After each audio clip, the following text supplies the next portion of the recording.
The most striking truth about ego hooking is that the most dangerous weapon a predator can use against you isn't an insult, but the absolute confirmation of your own greatness.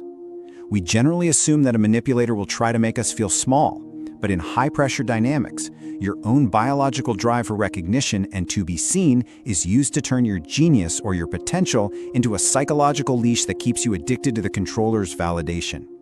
Why does the person who claims to be your biggest fan end up making you feel like you can't survive without their approval? This is the core paradox of identity grooming. The moment your desire to be special is turned into the mechanism of your own psychological capture. I mean, just let that sink in for a second. It totally flips the script on what we think manipulation looks like, doesn't it? It's not about being torn down. It's about being built up into this perfect, beautiful, gilded cage.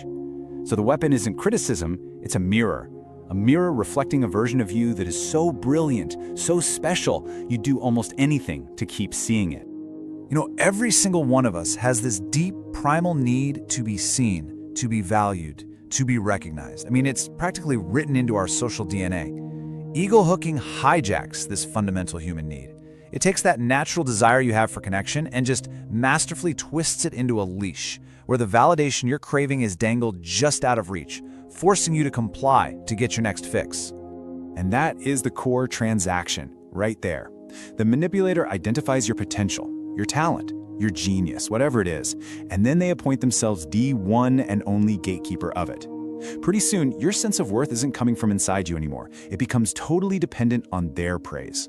Your own greatness becomes the addiction, and they're the only dealer in town. So that's the central paradox we're going to unravel in this explainer. How does the person who claims to be your #1 supporter, the one who supposedly sees your unique brilliance like no one else, end up making you feel like you can't function without them? How does fulfilling your desire to be seen as special become the very mechanism of the trap that holds you? All right, to get to the bottom of this, we're going to break it all down. We'll start with what's called the gilded cage paradox. Then, we'll dive into the biology that makes this technique so incredibly powerful. From there, we'll map out the manipulator's playbook in the grooming cycle, understand their ultimate goal, which is the narrative monopoly. And finally, we'll talk about how you can build up your defenses with the mirrors of awareness. Okay, first up, the gilded cage paradox. This is where we really explore that central, counterintuitive idea of how something that feels so good, I mean praise, recognition, feeling truly seen, can be weaponized and turned into the bars of a psychological prison. So, the key term you need to know here is predatory validation. It's this carefully engineered cognitive shift. Your brain is sort of nudged into misinterpreting intense flattery, not as a tactic, but as this profound soul-level connection. You're made to feel like, wow, I finally met the one person who truly gets me. But what's actually happening is that a tool for control is being disguised as a unique special bond. So, how does this actually work on our brains? Well, it's not magic, even though it can feel like it. It's biology. So let's break down the science of why this manipulation feels so incredibly powerful, almost like a spell you just can't break. This is the how behind the manipulator's so-called magic trick. At its very core, ego hooking is a form of positive reinforcement conditioning. This is a bedrock principle of behavioral science. You know, just like an animal can be trained to press a lever to get a food pellet, your brain is being trained to associate a specific person with the intoxicating reward of praise. And over time, this creates a really powerful biological dependency. Now, this conditioning leads to something called the specialness hook. What happens is, the manipulator isolates you by convincing you that they are the only one who can see your true potential. They become your safe mirror. So any criticism from other people? Oh, that's easily dismissed as jealousy. Any self-doubt you have? It's immediately erased by their praise. Their reflection of you becomes the only one you trust. And the effect of this is just profound. It's a phenomenon called identity inflation. People who've gone through this report a literal physical sensation of feeling 10 feet tall, euphoric, absolutely brilliant. But, and this is the kicker, only when they're with the controller.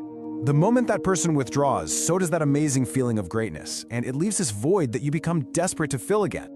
This slide here lays out the switch that gets flipped inside your brain so clearly. On the left, you've got healthy internal self-worth. It's stable, it's based on your own values, and it's independent.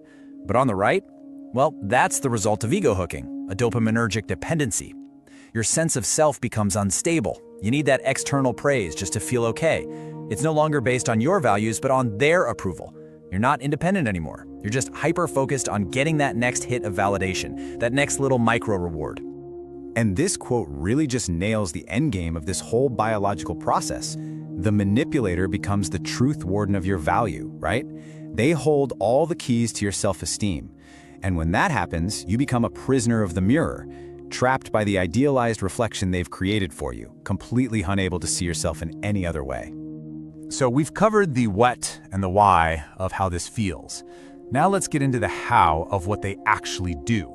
Because this isn't random. It follows a very predictable, systematic pattern. This is the manipulator's playbook, the grooming cycle. This cycle builds in 3 deliberate phases. First, there's identity grooming. This is where the controller probes for your deepest insecurities and your greatest ambitions.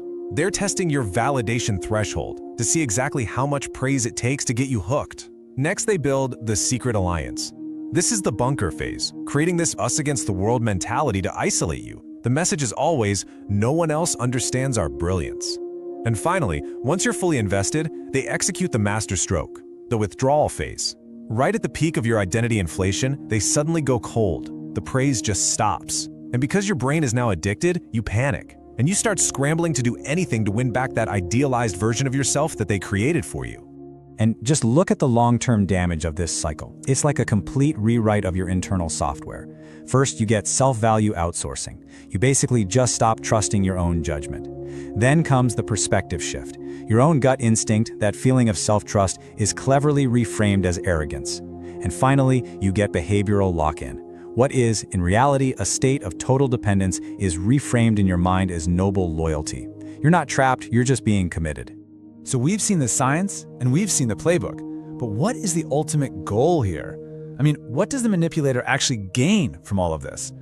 This brings us to their core motivation, achieving a narrative monopoly. This is the prize, total narrative monopoly. It's not just about making you feel good or controlling a conversation. It's about owning the entire lens through which you see yourself and the world. Because if they can control how you define your own value, well, they gain absolute leverage over your decisions, your actions, and your future. But you know, this dynamic is a two-way street. The manipulator is driven by this goal of narrative monopoly, sure, but they can only succeed if the target has a specific vulnerability, a deep, unmet need for recognition. They're often targeting people who have a powerful desire to feel extraordinary, sometimes valuing that feeling even more than the feeling of being safe. And what protects the manipulator through all of this is a powerful cognitive bias called the halo effect. It's like a biological glitch in our thinking. When someone idealizes us, bombards us with praise, and makes us feel like the center of the universe, it becomes almost impossible for our brains to accept that this same person could be intentionally harming us. Their love creates a halo that just blinds us to all the red flags. So this is the crucial point, right? How do you fight back against a manipulation that actually feels so good? How do you even recognize a cage when it's made of gold? Well, it all begins with awareness. It starts with building your own psychological defenses, creating your own mirrors. The first tool is what we'll call a baseline audit. Now, this isn't about confrontation, it's about quiet internal analysis. You're simply analyzing the cost of praise. You're stepping back and asking a simple question: is the validation I'm getting a form of support, or is it actually a form of extraction? Am I being built up, or am I being mined for my resources? Here are the questions for your audit, and just be honest with yourself. First, what is the true cost of praise? Are things balanced? Second, how does it feel? Does their validation feel like genuine support, or does it leave you feeling drained? Third, are you changing yourself? Do you find yourself silencing your own opinions or dropping issues just to keep the compliments coming? And finally, do you feel panic at the very thought of a disagreement? The answers to these questions, that's your data. That's your truth. The second defense strategy is multiple mirror awareness. This one is proactive, and it's incredibly powerful. You have to intentionally dilute the controller's influence by getting reflections of yourself from other sources. Seek out friends, colleagues, hobbies, social circles, anywhere your value is completely independent of the controller's opinion. The more mirrors you have, the less power any single one can hold over you. Ultimately, the antidote to ego hooking is this declarative statement. It's the reclamation of your psychological territory. I am the only one who defines my worth. Not a boss, not a partner, not a mentor, me. That realization is what interrupts the neurochemical cycle of dependency and lets you start rebuilding your real, internal sense of value. So let's end with this. The biggest lesson from understanding ego hooking is that genuine support wants you to be strong on your own, manipulation wants you to be strong for them. The cycle only breaks the moment you realize that your worth isn't contingent on being extraordinary in someone else's eyes. Because someone who builds you up just to own you is not a fan, they are a warden.